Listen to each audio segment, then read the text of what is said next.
오늘도 하나님의 은혜와 사랑과 평강이 성탄절을 맞이해서 정말 여러분에게 든든한 교회 임하기를 축복합니다. 정말 메리 크리스마스입니다.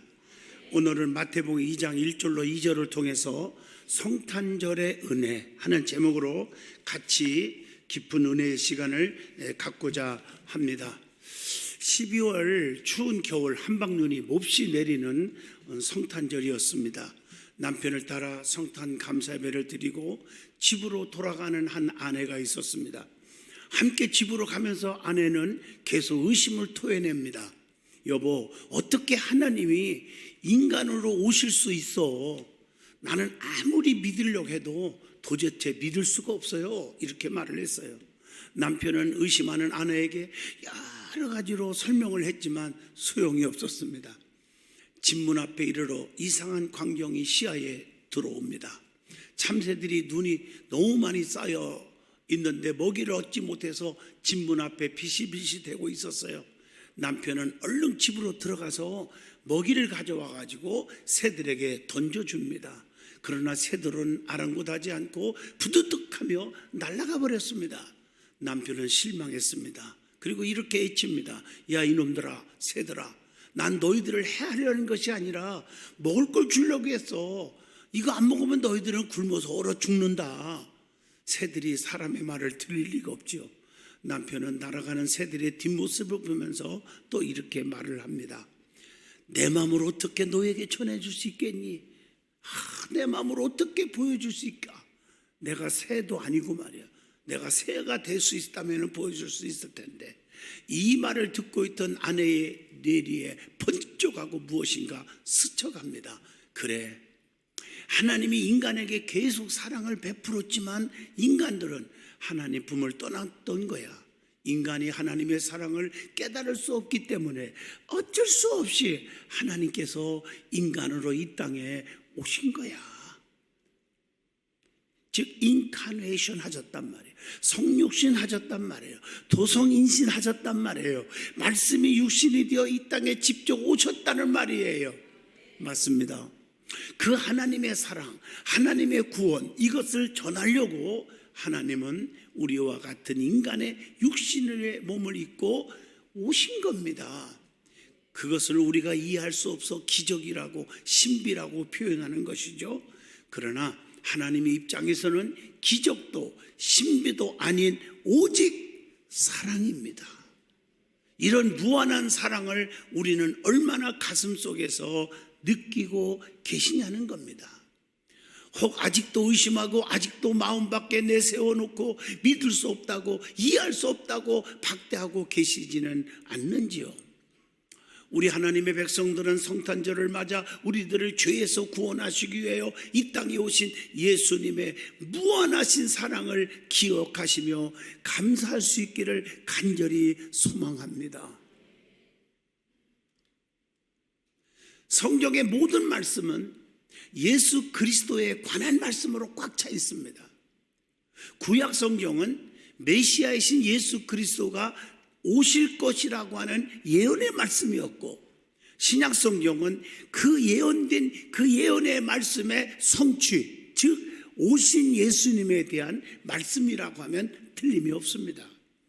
예수님께서 이 땅에 오신 목적이 인류를 구원하고자 오셨고, 구원받은 백성들이 이 땅에서 풍성한 삶, 형통의 축복을 받게 하려는데 목적이 있다고 요한복음 10장 10절에 말씀합니다. 예수님의 사건은 크게 5가지 사건이라고 말씀합니다. 첫째, 성경의 예언대로 저와 여러분을 위해서 오셨다고 하는 것. 또 성경의 예언대로 저와 여러분을 위해서 십자가에 죽으셨다는 것. 성경의 예언대로 저와 여러분을 위해서 죽었지만 사흘 만에 부활하셨다는 사실. 그리고 성경의 예언대로 저와 여러분을 위해서 하늘로 올라가셨어요. 승천. 마지막 5번째, 성경의 예언대로 저와 여러분을 위해서 분명히 다시 오실 것인데 그 재림. 지금까지 4가지 예언대로 성취가 됐는데 앞으로 5번째 심판하시려 다시 오실 것만은 분명히 남았습니다. 그분이 언제 심판하려고 재림하십니까? 그것은 아무도 모릅니다. 때와 기한은 누구 권한에? 아버지 권한에 있기 때문입니다. 사도행전 1장 7절 보면 때와 시기는 아버지께서 자기의 권한에 두셨으니 너희가 알 바가 아니요. 자꾸 언제 오실까 따지고 하는 거 이상한 거예요. 그렇게 하면 안 돼요. 아무도 모른다겠는데 왜 따지냐고요. 그러다 보니까 사이비 집단들, 이단들이 예수님이 언제 오신다 하고 사기치고 있지 않습니까? 종말론 좀 가지고 사기치는 사이비들이 얼마나 많은지 모릅니다. 저와 여러분은 알 바가 없어요. 알지 못하고 계산할 수가 없어요. 아버지만 아시는 거예요. 오늘 말씀을 통해서 주님이 오신, 이 땅에 오신 성탄절을 통해서 우리에게 주시는 그 깊은 은혜에 대해서 말씀을 드리고자 합니다. 예수님은 누구십니까? 그리스도이십니다. 고린도전서 15장 47절로 48절에 말씀합니다. 그러면 예수님의 이름의 의미가 뭘까요? 여러 가지 표현이 다양하게 기록되어 있죠. 성경에. 하나는 주님 이렇게 부르기도 해요. 그 뜻은 우리의 주인이시요 그분께 모두 맡길 수 있다는 그런 의미가 담겨져 있습니다. 많은 분들은 주님 하고 기도를 하는데 그의 삶을 보면 정말 엉터리예요. 그분께 하나도 맡기지 않아요. 잘못된 거예요. 예수는 뜻 자체가 저들의 죄에서 구원할 자이심이니라. 마태복음 1장 21절에 답이 나옵니다. 그리스도라는 뜻은 뭘까? 기름 부음 받은 자라 하는 뜻입니다. 그 당시에 왕, 제사장, 선지자에게 기름 부어 세웠으니 예수님은 누구냐? 만왕의 왕이시요 대제사장이시요 대선지자란 말이에요. 계시록 19장 16절의 말씀입니다. 그리고 히브리서 6장 말씀에도 기록되어 있어요. 20절인가요? 말씀합니다. 그 다음에 예수님은 임마누엘 하리라 이렇게 얘기했어요. 우리와 함께 계신다는 것입니다. 우리 예수님은 이 땅에 오셔서 우리와 늘 함께 하시는 줄로 믿습니다.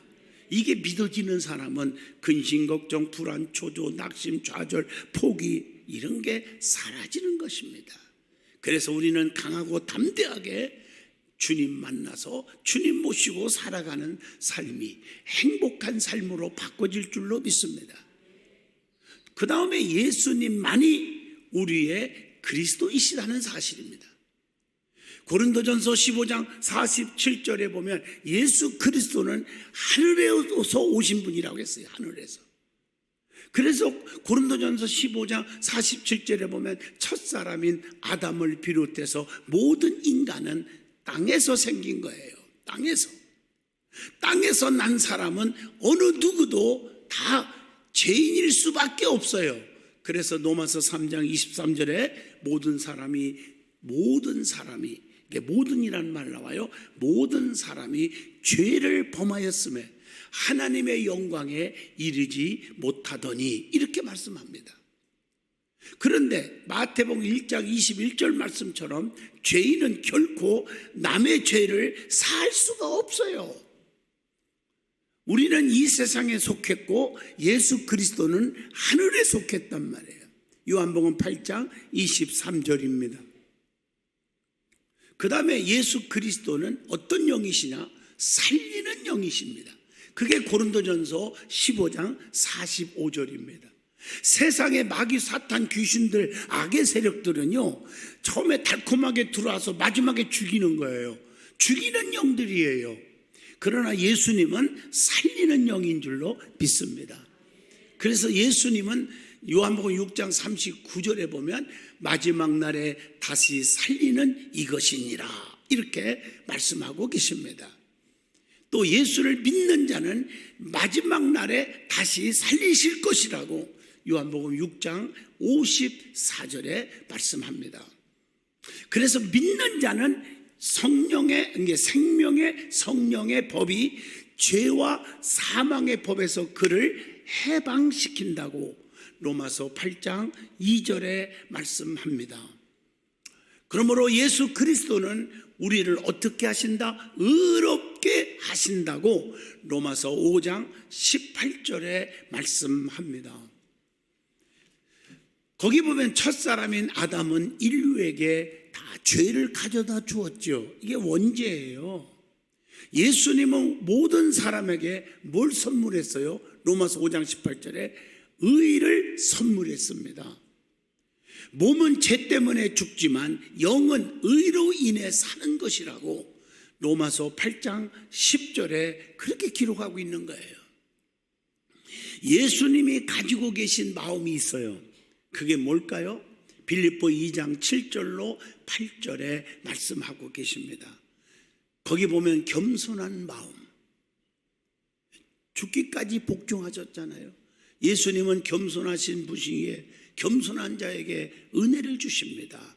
베드로전서 5장 5절에 교만한 자는 물리치지만 겸손한 자에게 은혜를 주신다.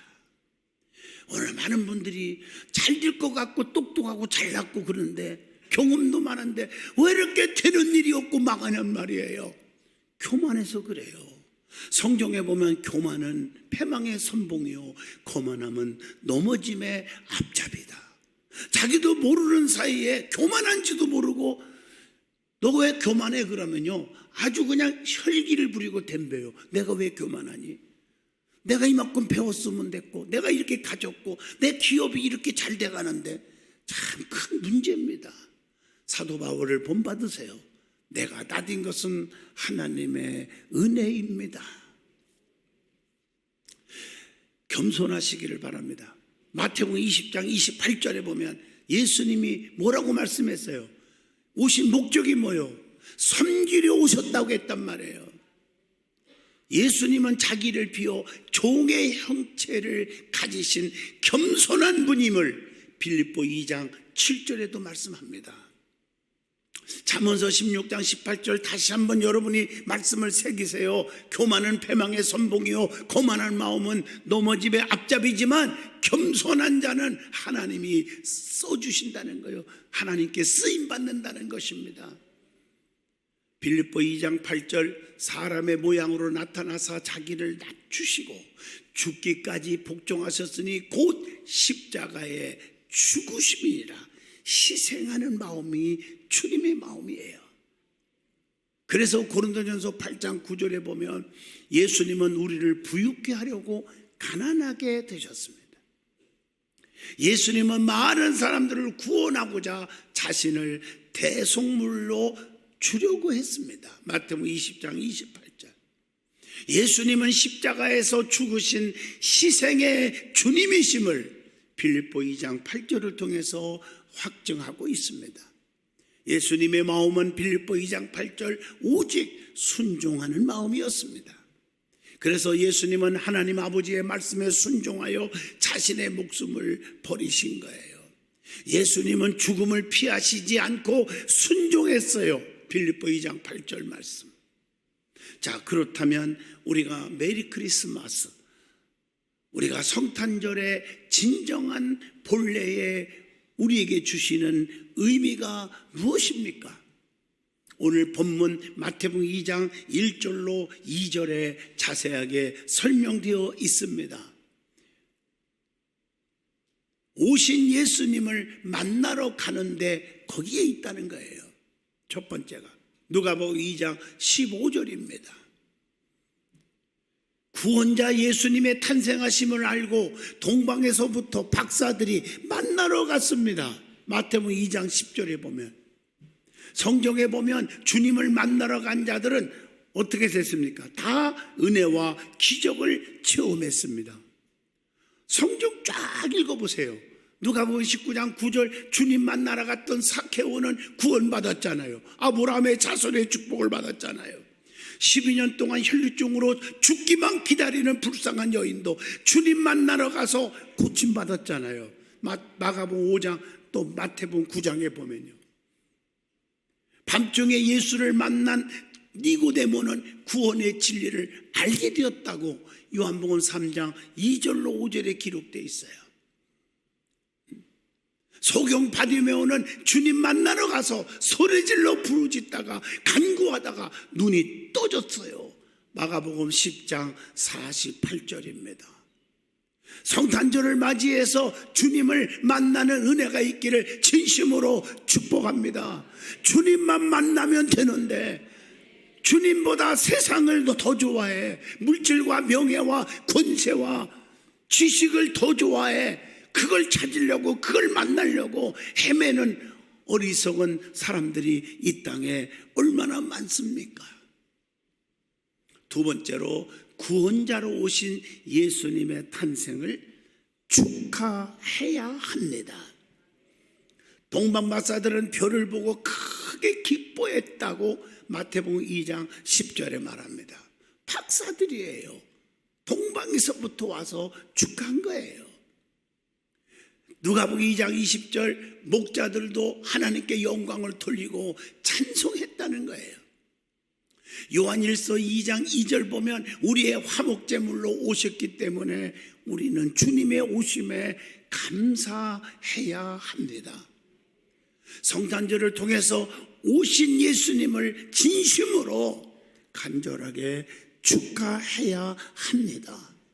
그러나 많은 사람들은 성탄절날 자기 생일인 것처럼 자기들의 축제를 하고 있으니 얼마나 가슴 아프고 정말 한탄한 일입니까?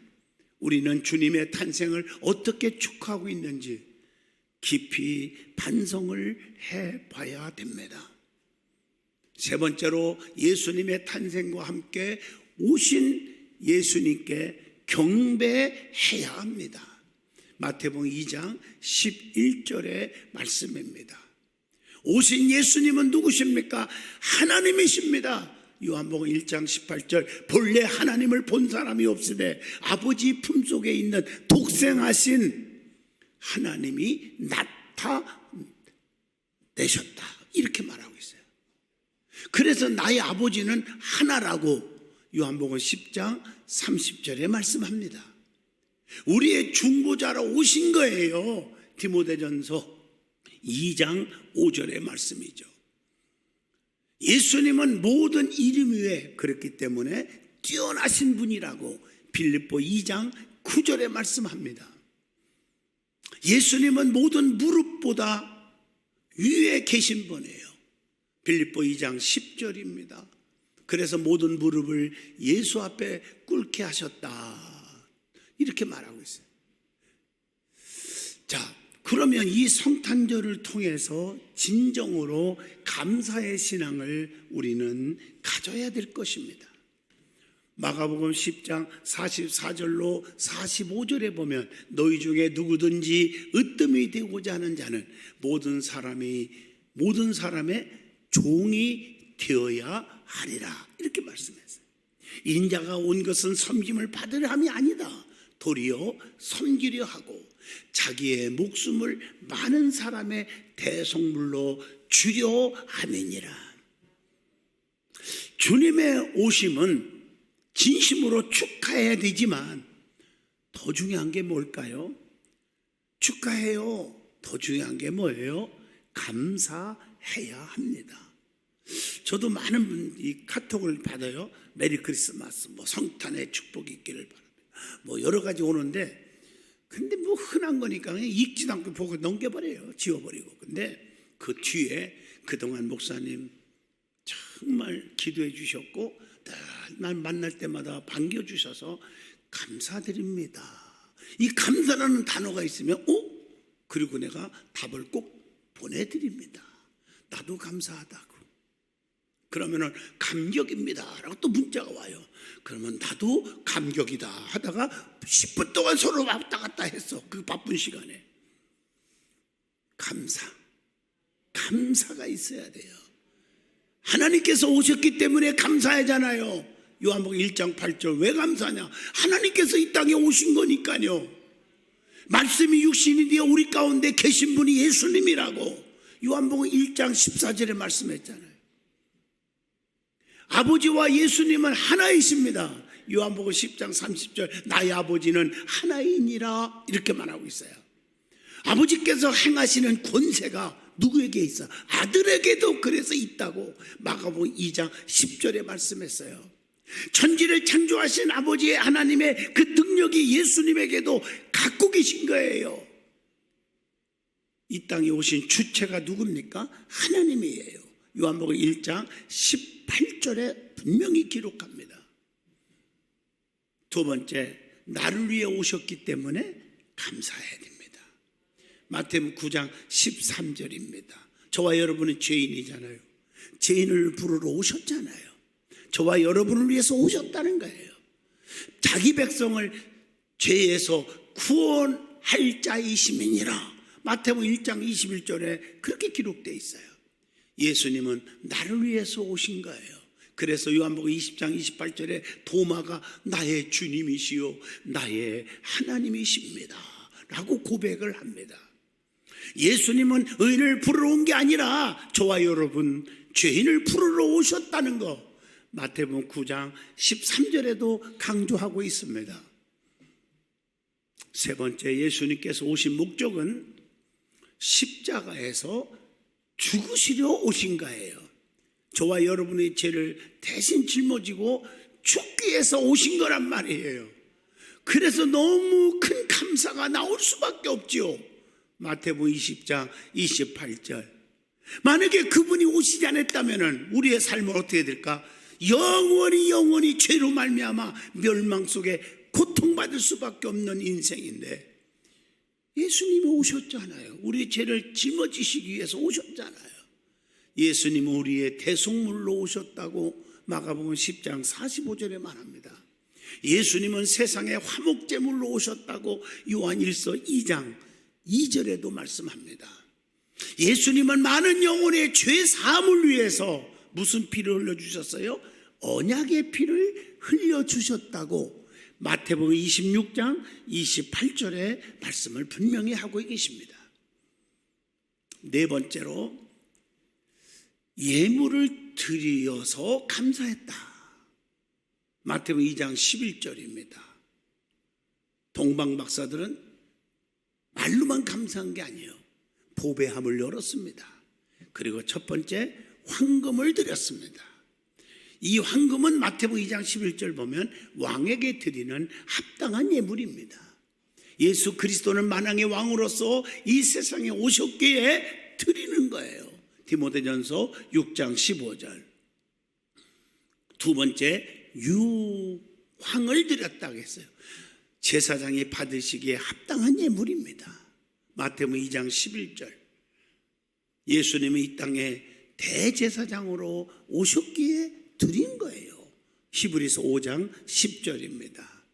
그 다음에 모략을 드렸다고 그래서 세 번째, 십자가에 죽으실 때 적합한 예물입니다. 요한복음 19장 39절입니다. 예수 그리스도는 우리의 구세주로 이 땅에 오셨기에 드린 것입니다. 마태복음 1장 21절. 여러분, 황금, 유황, 모략은 최고의 비싼 예물입니다. 만왕의 왕이요 대제사장이요 대선지자로 오신 예수님 앞에 감사 예물을 드리는데 최고로 드려야 하지 않겠어요? 형식적으로 감사할 수 있겠습니까?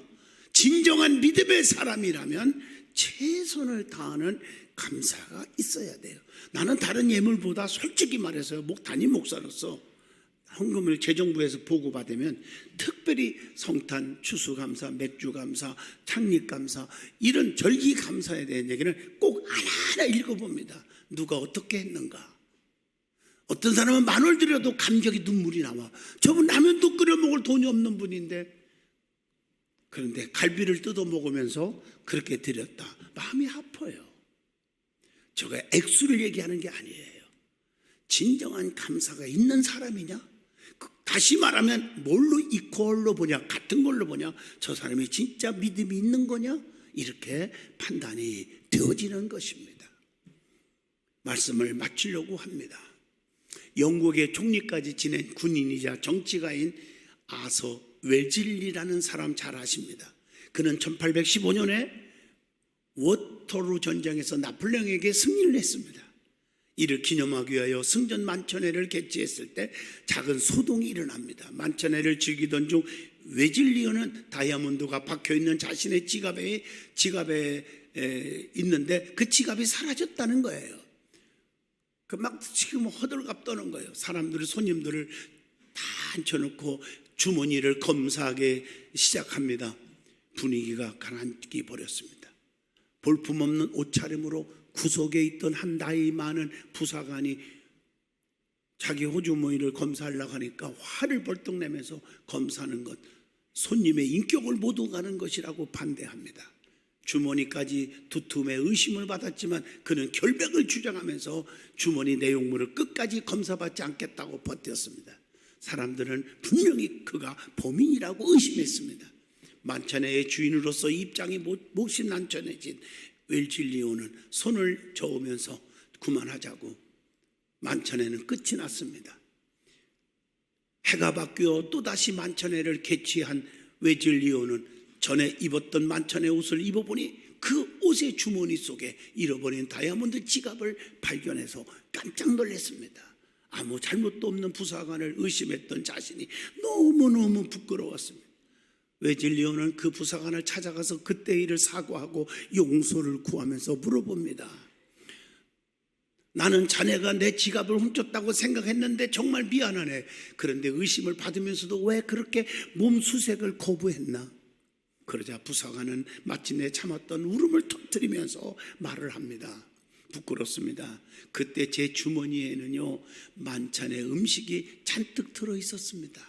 배불리 먹지 못한 자식들에게 주려고 음식을 호주머니에 넣었기 때문에 대형 제국의 군인이 만찬의 음식을 손댔다는 사실이 알려지는 게 싫었기 때문입니다. 명예를 지키기 위해서 도둑의 누명까지 감내한 것입니다. 그 말을 듣고는 웨질리도 부사관을 붙잡고 함께 울음을 터뜨렸다는 얘기입니다. 때로는 눈앞에 보이는 개인의 자존심보다는 국가 구성원으로서의 지녀야 할 자존심을 지키기 위한 노력과 개인의 이익만을 앞세우는 이기주의보다는 우리 모두를 생각하는 넓은 시선이 우리에게 필요하지 않겠습니까? 우리 하나님의 백성들은 가난의 자존심 속에서도 사랑과 나눔을 베푸는 소중한 믿음의 사명자가 되시기를 간절히 소망합니다. 예수님의 탄생은 하나님께서는 영광이요 이 땅에서는 하나님이 기뻐하신 사람들 중에 평화로다라고 누가복음 2장 14절에 말합니다. 그분 없이는 성도는 살 수가 없습니다. 요한복음 15장 5절 너희가 나를 떠나서는 아무것도 할 수 없느니라고 말씀합니다. 그분을 진심으로 환영하고 축하드리고 감사함으로 맞이하는 저와 여러분이 될 수 있기를 축복합니다. 기도합니다. 거룩하신 하나님, 성탄 축하, 진심으로 축하하는 믿음을 주옵소서. 감사하는 자가 되게 하여 주옵소서. 교만하지 않게 하시고 주님의 겸손의 모습을 본받는 자가 되게 하여 주시옵소서. 만왕의 왕 대제사장 대선지자로 오신 주님을 만방에 자랑하게 하여 주시옵소서. 예수님 이름으로 기도합니다. 아멘.